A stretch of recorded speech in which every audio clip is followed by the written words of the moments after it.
All right, so thanks again for doing this. My first question to you is tell the audience a little bit about yourself and how you got involved in counseling. Is that right? Yeah, it was psychology. So yeah, Yeah. my name is Dr. Megan Connell. I'm a board certified psychologist. So that means in addition to going to school, I went and got more accreditations because I've kind of approached it Pokemon style if I had to get them all. So I served for 7 years in the Army as a psychologist. After getting out, I joined a private practice in Charlotte, North Carolina. And then in 2002, started up my own practice with a business partner, and we've been called Health Quest Innovative Therapeutics, and we've been here ever since. I also recently authored the book Tabletop Role Playing Therapy, the guide for the clinician game master, about using tabletop role playing games such as Dungeons and Dragons, Pathfinder, Kids on Bikes as a tool for therapy. I got started doing that, I think, in 2017, and really started taking off for me in like 2018, 2019. Oh, that's cool. I myself personally don't have those at my house, so yeah, new for me. Yeah. Yeah, they're a lot of fun. It's a great tool, honestly. Like it's a fun game, but you learn so much about yourself and about problem solving and all of those things through playing that it's a real joy to use as a tool for therapy and then just to enjoy as well. Yeah.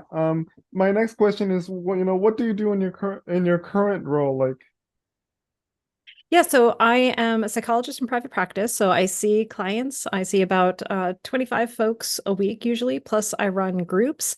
I also do training. So I do a 10-session training program for counselors, therapists, social workers, applied game masters who are working under the license of somebody doing therapeutic games on how to run therapeutic games, or as we call it, applied games. Um, I also manage the day-to-day business operations of the practice, which is a whole new set of challenges. And then I also will go out and do events, do speaking engagements. I do some classroom teaching, and trying to consult with other universities and research projects, helping people with thesis and in that nature. mm-hmm, that's awesome. So, with regards to your private practice, as a psychologist, what methods or approaches do you use when working with clients or patients? Mhm.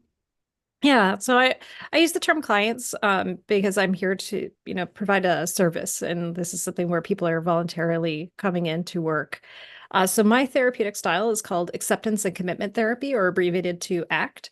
I really like ACT because it's actually not focused on reducing symptoms. Instead, it's focused on increasing engagement to things that you want to do in your life. So if you're having a hard time making friends, rather than working on decreasing anxiety, it's about increasing the number of friends you have and increasing your confidence in your ability to do things through practice, through practical exercise. I'm a big believer in understanding the narrative that we tell ourselves, which is why I think I was drawn to tabletop role playing games so much. And so a lot of ACT is about understanding the stories we tell ourselves and the things that we believe about ourselves. Do we see ourselves from a lens of, we can't do something versus a lens of what can we do? What are we able to do? And so it's a really, powerful tool. Also provide a lot of education on how the brain works and understanding why we think what we do, why we react the way we react.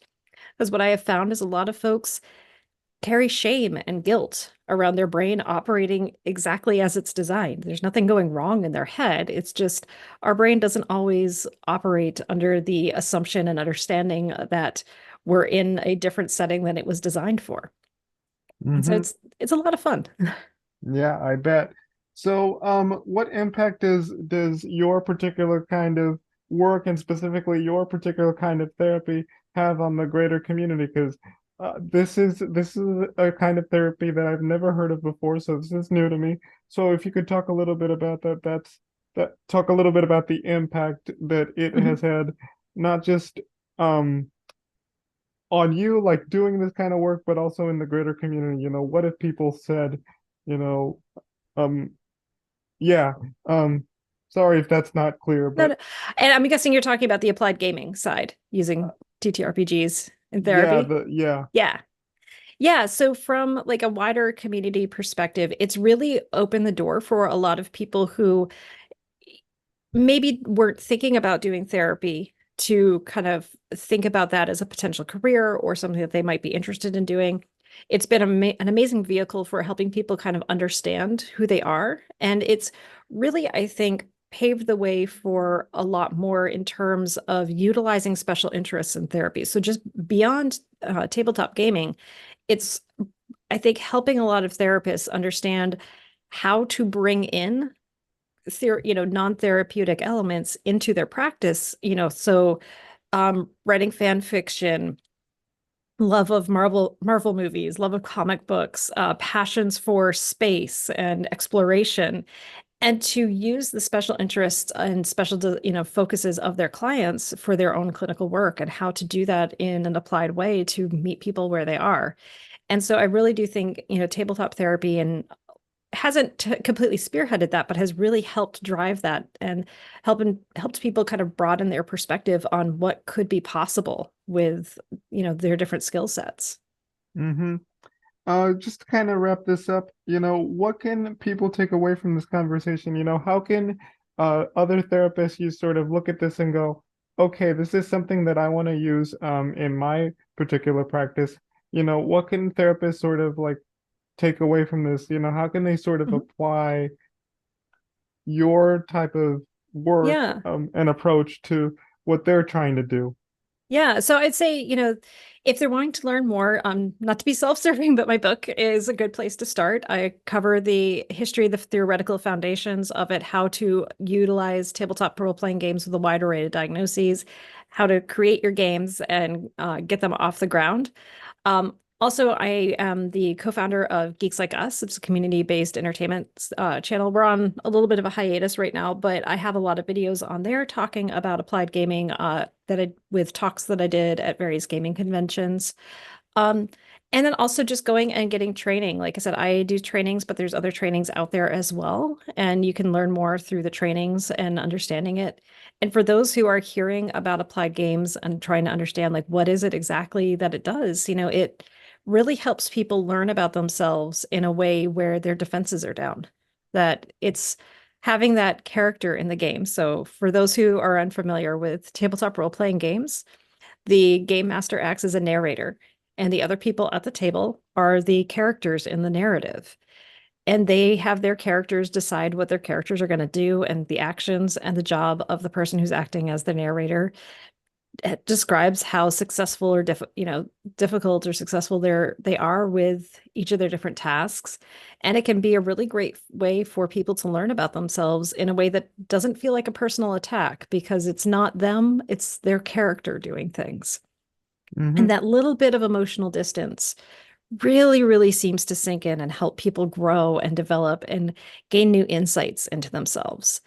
And it's a wonderful way to get through a lot of stuff that might take months, if not years, in individual work. We can get to in a few weeks utilizing applied games, which is really cool to see. And it's a really powerful tool. And so I really hope more people do start using it and doing research around it. That's one of the big things we need is more research.